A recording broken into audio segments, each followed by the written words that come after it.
Hello and welcome to the C++ Insights YouTube channel. I'm Andreas Fertig. I work as a C++ trainer offering classes worldwide, on-site or remote.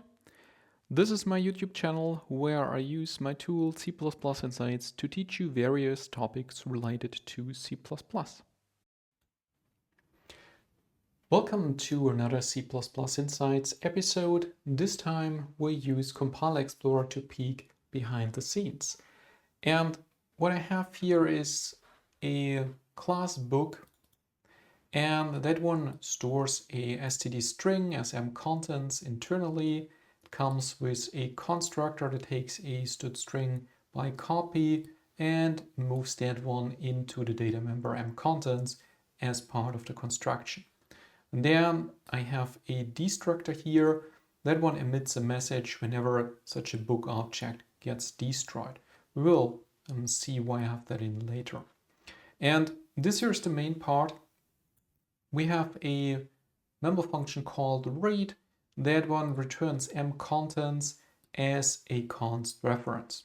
So obviously we want to give access to folks who want to use that book class or an object of that class, but we want to be resource sensitive and not return the object all the time via copy, because that could be resource intensive.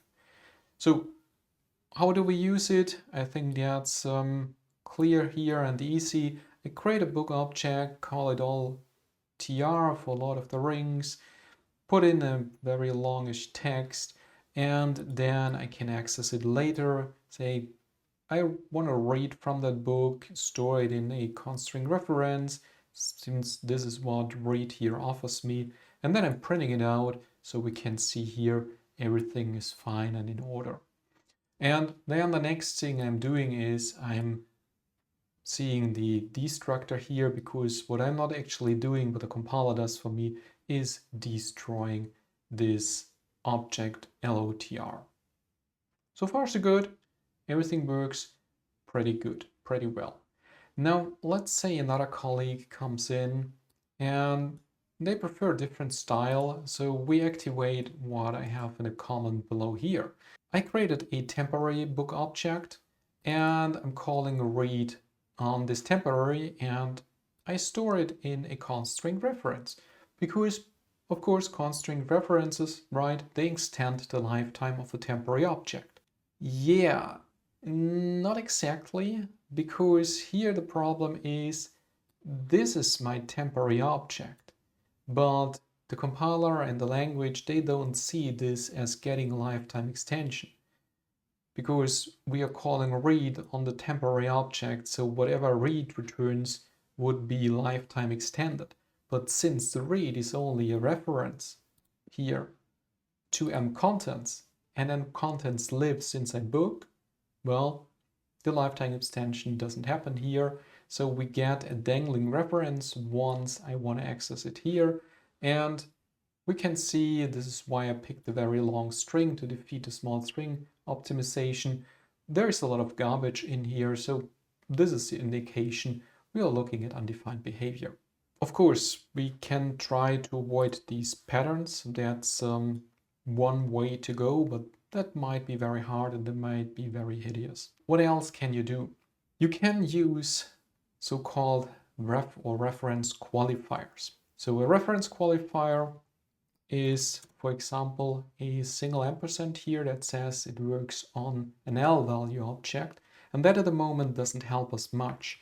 But I can now add another overload and say that one here works with an L value reference. I can even drop the const. And now that I know I'm dealing with a temporary object, I no longer return things here by reference, because I know that the book object goes out of scope anyway, so it doesn't spare us any intensive resources. So let's return that one here by copy, but be a little sensitive and say that we move things out of this object because it goes away anyway, right? As you can see now, here we have our string, this time in its full flavor and not cut down due to undefined behavior. You can see the destructor calls here and they might fool you. So it might appear that the first one here belongs to the first string and the second one to the second. But remember, this here is an object that gets destroyed at the end of the scope, while my book object here is a temporary one. So that one gets destroyed at the end of the full expression, which is the semicolon here. So once I remove the first part here, we can see that the destructor call that remains is the first one here before the actual string gets printed out. So my book object still goes out of scope before I access the string.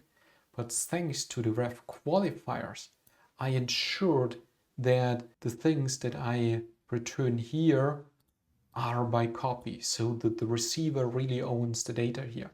I can make this decision because thanks to the Ref-Qualifier, I know that this is on a temporary object. So it's an operation on a temporary object. This is what I wanted to share today. Keep these Ref-Qualifiers in mind. In my opinion, they are a very underappreciated feature since C++11, and they can help you to write robust and safe code in these places. That's it for today. Thanks for watching.